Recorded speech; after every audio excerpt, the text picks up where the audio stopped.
ఇది మసాలా చెక్క. ఇలా ధనియాలు వేసుకోవాలి మిక్సీలో.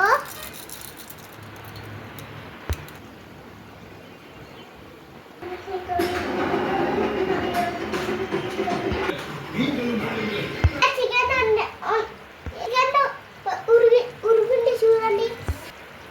పచ్చిపు అదే మింట వేసుకోవాలి.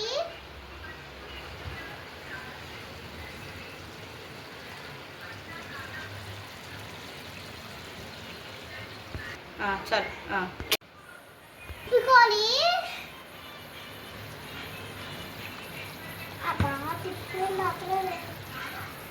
మసాలా రెడీ. ఇప్పుడు మసాలా నీళ్ళ కర్రీలో వేసేసుకోవాలి.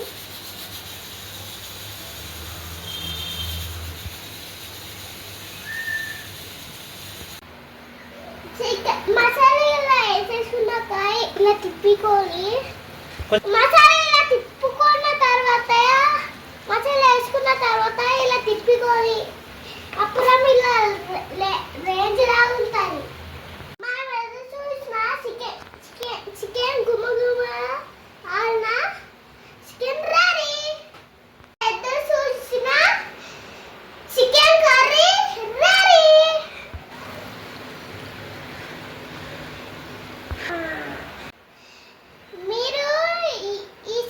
మీరు మీ ఇంటి దగ్గర ఇలాంటి గుమ్మలాడిన చికెన్ చేసుకొని తినని. లేక సబ్స్క్రైబ్ చేసుకోండి.